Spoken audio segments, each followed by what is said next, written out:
Lê do 1 ao 6, de 2 Coríntios, capítulo 3. Será que com isso estamos começando a nos recomendar a nós mesmos novamente?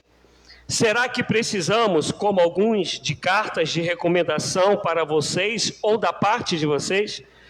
Vocês mesmos são a nossa carta, escrita em nosso coração, conhecida e lida por todos. Vocês demonstram que são uma carta de Cristo, resultado do nosso ministério, escrita não com tinta, mas com o Espírito do Deus vivo, não em tábuas de pedra, mas em tábuas de corações humanos. Tal é a confiança que temos diante de Deus por meio de Cristo. Não que possamos reivindicar qualquer coisa com base em nossos próprios méritos, mas a nossa capacidade vem de Deus. Ele nos capacitou para sermos ministros de uma nova aliança, não da letra, mas do Espírito, pois a letra mata, mas o Espírito vivifica. Essa igreja de Corintos, como eu já falei aqui algumas vezes, ela nasce na segunda viagem missionária de Paulo. Se você abrir a sua Bíblia aí em Atos 18, do 1 ao 18, está falando quando nasce essa igreja de Corintos. Nessa igreja, depois, além de Paulo, outras pessoas também a influenciaram, como Apolo, como Pedro. Inclusive, quando nós vamos abrir o comecinho lá da primeira carta aos Coríntios, nós vamos ver lá uma igreja dividida por causa disso, que as pessoas começaram a levantar homens como se fossem popstars de Cristo, como se fossem ídolos. Então uns começaram a dizer, eu sou da igreja de Apolo, eu sou da igreja de Pedro, eu sou da igreja de Paulo, eu sou da igreja de Jesus. Essa igreja, ela recebeu um total de 4 cartas, e Paulo chegou a ter presente nessas igrejas algumas vezes, de tanto trabalho que essa igreja deu. Eu gosto muito das 2 cartas aos Coríntios, porque elas mostram, principalmente para mim como pastor, como é difícil pastorear, como é difícil nós cuidarmos de pessoas. A Bíblia, em todo tempo, ela vai mostrar que no meio da igreja estão juntos crescendo o joio e o trigo, bodes e ovelhas, peixes bons e peixes ruins. Contudo, o Senhor fala que não somos nós que fazemos a separação quem fará é o Senhor naquele grande dia. Todavia, ela também é bem clara em dizer que isso vai acontecer, e o Senhor Jesus, ele não mente. E o dia a dia nos mostra isso. E muitas das vezes nós falamos que, olha, o problema da igreja é por causa do pastor. Essa igreja aqui, ela nasce com Paulo pregando. E se você tiver alguma coisa de falar contra Paulo, ainda que ele mesmo diga que ele é pecador, quero que tu me mostre alguma coisa que dá para a gente falar assim, Paulo, só Jesus na tua vida, porque esse homem foi um homem usado por Deus pra caramba beça, com uma sabedoria tremenda, com intimidade com Deus tremenda, usado no poder de Deus. Ainda assim é uma igreja que deu um trabalho tremendo para Paulo. No capítulo 2, quando você vai ler lá, Paulo chega a falar, ele tem tanta convicção de que o que ele prega é palavra do Senhor, que ele vai dizer o seguinte, aqueles que ouvem e a aceitam, é palavra para salvação. Mas aqueles que ouvem e a rejeitam é palavra para perdição. Isto é, não tem como a palavra de pregada, se for de fato palavra de Deus, ela voltar, como vai dizer Isaías, vazia. Ela vai causar algum resultado no coração de quem a ouve. Se você crê e se entrega a ela, está Paulo dizendo no capítulo 2, é para salvação. Mas se você a rejeita, é para perdição. E por isso o Senhor Jesus já havia dito, aquele que crer e for batizado, será salvo. Aquele que não crer, já está condenado. E Paulo vem caminhando nesse trabalho que ele tem com essa igreja que ele cuidou, e essa igreja teve homens de Deus depois lá, como eu falei anteriormente, teve Apolo, teve Pedro, mas ainda assim foi uma igreja que se contaminou demais pela soberba, pela vaidade. É uma igreja que chegou a ter problemas na parte sexual. Tanto é que em 1 Coríntios 6, ele vai dizer que quando a gente se prostitui, a gente está ferindo diretamente o templo, porque o nosso corpo é templo do Espírito Santo. Ele vai falar sobre o filho, o enteado que está saindo com a madrasta. Há uma briga sobre comida. Enfim, é uma igreja que deu muito trabalho, até na ceia. Eles conseguiram meter os pés pelas mãos, como está em 1 Coríntios 11. Pastor, por que o senhor está dizendo isso? Porque Paulo ele tinha uma convicção de quem ele era em Deus, e aquilo que ele pregava era a palavra de Deus. Quando vem essas acusações aqui, porque Paulo aqui ele está se defendendo. Havia algumas pessoas que diziam que ele não era apóstolo, e outros diziam que ele era um apóstolo, me perdoa a expressão chula, mas um apóstolo meia boca, um apóstolo mais ou menos.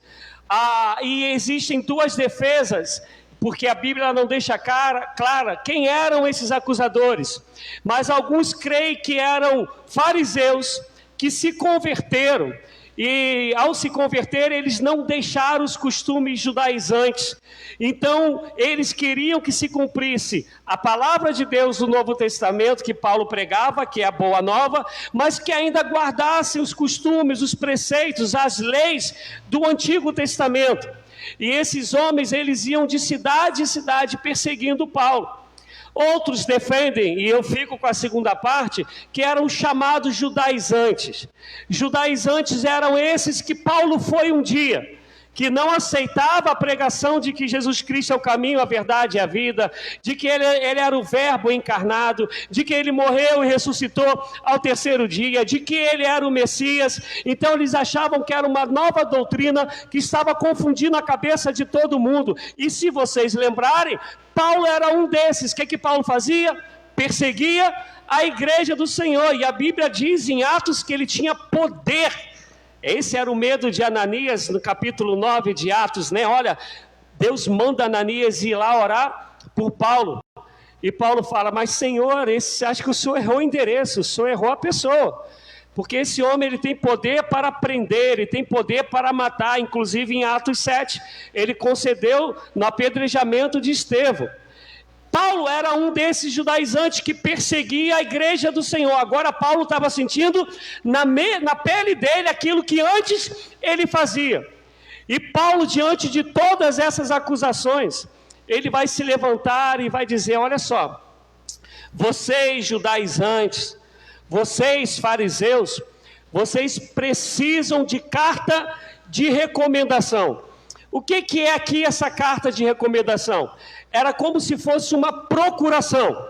Existia lá na igreja de Jerusalém, e eles queriam sair para pregar a palavra, iam lá em Jerusalém e pediam uma autorização, mas só que era uma autorização que, como se eles estivessem falando em nome da igreja de Jerusalém. É aquilo que a gente tem hoje como procuração, né? Quando você vai aí contratar um advogado, você pega e faz uma procuração para ele tratar daquele assunto para o qual você o está contratando, a fim de que ele não tenha que toda hora estar te chamando para assinar alguma coisa, para pedir alguma coisa. E era assim que funcionava.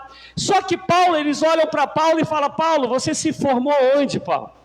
Eles olham para Paulo e falam, Paulo, cadê tua credencial de presbítero, de pastor, de bispo, do que seja, tu não tens. E aí Paulo vai, se levanta e diz, nós não precisamos, eu não preciso de carta de recomendação, porque vós sois a carta, não escrita com letra, com caneta, com qualquer esferográfica, com qualquer pena, nada com tinta humana. Vocês foram escritos com a tinta do Espírito, do sangue do Senhor, que está cravada em vossos corações. E Paulo vai dizer, vós sois cartas vivas. O que Paulo está dizendo? Vocês querem ver qual é a minha carta de recomendação? Olhe para as pessoas para quem eu preguei a nova aliança, o Evangelho do Senhor Jesus, e vocês vão ver como eles foram transformados. Vocês vão ver o testemunho deles, e vocês vão ver que eles são as cartas vivas que eu escrevi. E ele não fala isso com soberba, ele reconhece, ele fala, olha, isso aqui não tem a ver comigo, isso é graça de Deus, isso é manifestação do Espírito de Deus, mas ao mesmo tempo ele está falando, mas eu me permiti ser usado porque Deus me chamou, e eu fui fiel ao meu Deus.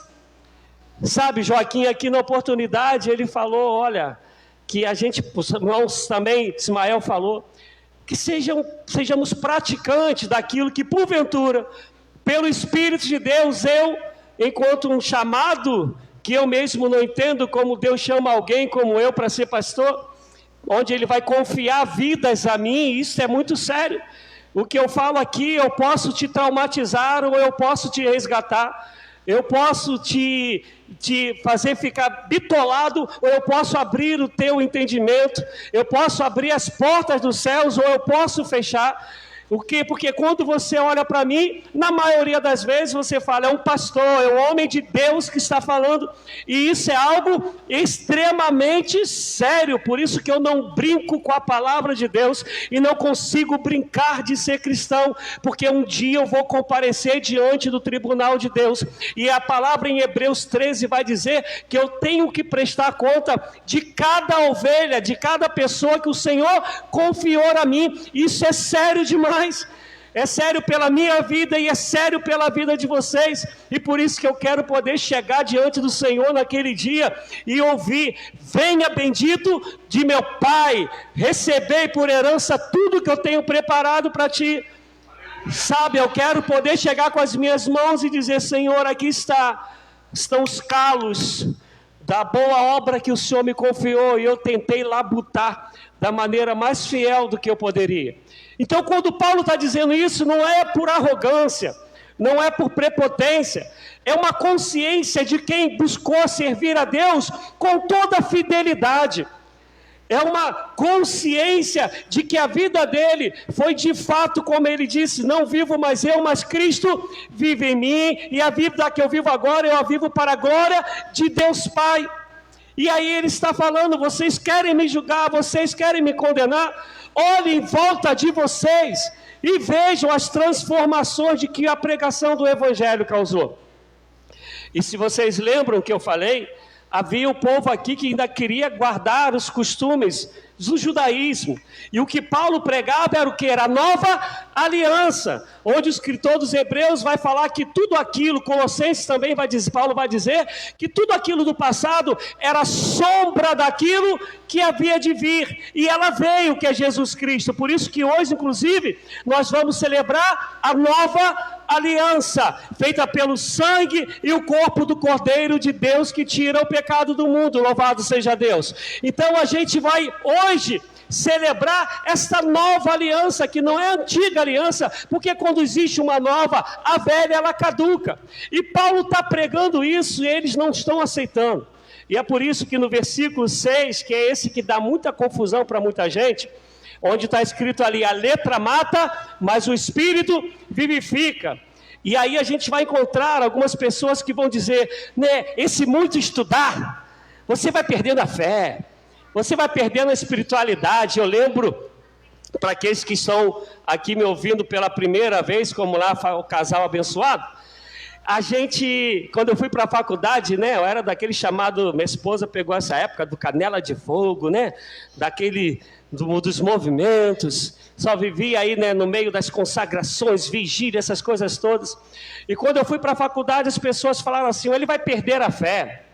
Pô, mal sabiam eles que eu estudava de 6 a 7 horas por dia, todos os dias. Deus é testemunha, e minha esposa também. Eu até o 5º período, não vou apagar essa parte da gravação, né, para ninguém copiar. Eu mais matava a aula do que eu estudava.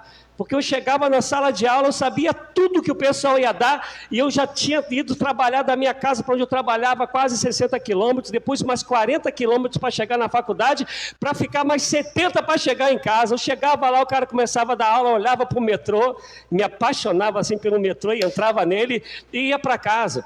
E minhas notas, ela sabe disso, eram 9 e 10. E aí eu vou queimar minha esposa, tá, gente? Quando eu tirava 6, 7 é porque eu pedia para ela me ajudar em algum trabalho, né? Aí me arrebentava todo, né? 6 não, só 7, amor.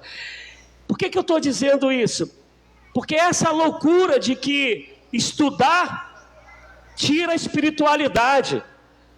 Gente, quem vendeu isso foi o diabo. Porque vai estudar sobre Paulo, Pedro chega a dizer que Paulo escrevia de maneira tão rebuscada que às vezes era difícil compreender o que Paulo estava escrevendo. Paulo foi aluno do Gamaliel, o Einstein da época, Paulo foi aluno dele, aprendeu tudo com ele. Então essa história de estudar, eu quero te falar, examinais as escrituras, não é só leia, examine. Esmiúce isso, procure saber o que ele está falando, por que ele está falando, para que a revelação do Senhor venha sobre mim e sobre a sua vida. E aí Paulo está dizendo que a letra aqui que mata é a letra do Velho Testamento. Por favor, não entenda ensinamento do Velho Testamento. O que ele está falando, ninguém conseguiu cumprir a lei. Não existe nenhum homem que consiga cumprir a lei, porque o homem é falho, o homem é pecador, e se quiser cumprir toda a lei, a Bíblia fala que ele não vai conseguir. Inclusive Tiago, quando escreve, ele vai dizer, aquele que cumpre toda a lei e tropeça em um só ponto, ele será condenado. E aí vem Jesus e fala, eu vou cumprir toda a lei. Agora está escrito lá que quando ele está na cruz, ele grita, tetelestai, está consumado, não tem mais nada a ser pago. A partir daí cria-se uma nova aliança, uma aliança da graça, mas que não é de graça, senão ela vira desgraça. É uma aliança que foi com preço muito alto pago na cruz do Calvário, que diz o Senhor que agora eu vou te ajudar a cumprir isso. E todas as vezes que você errar, você não vai ser consumido, porque o Espírito Santo vai trabalhar em você para te convencer do pecado, da justiça e do juízo, a fim de que arrependido você confesse a Deus e alcance a graça e o perdão. E aí ele vai dizer, e dos teus pecados eu não me lembro, mas tudo se fez novo. E é isso que Paulo está falando, que a letra, as leis do Velho Testamento, que nenhum homem consegue cumprir, ela mata. Mas o Espírito que te convence, que te futuca, que fala, esse caminho errado, volte-se para o Senhor, se conserte, ele está dizendo que esse Espírito, ele vivifica, ele que nos convence do pecado, do juízo e da justiça. Então ele traz para o que para a gente? Vida. Mas se você acha que tudo aquilo que nesses 10 meses nós vivemos aqui, e dia 5, sexta-feira, né, que na verdade eu fiz 10 meses aqui, se teve algo de Deus, algo que foi palavra de Deus, que foi revelação de Deus, e eu posso, como testemunho, e claro que eu não vou fazer por questão de ética, mas falar de vidas que eu sei que com a caminhada, a gente viu mudanças, a gente viu transformações para a glória de Deus, testemunhos escritos para mim, falando de voltar a ler a Bíblia, de estudar a Bíblia. Enfim, eu tenho testemunhos que eu poderia dar aqui, porque eu quero crer que há muitos aqui têm a palavra, são cartas escritas do meu pastorado aqui, da minha família, da minha caminhada aqui.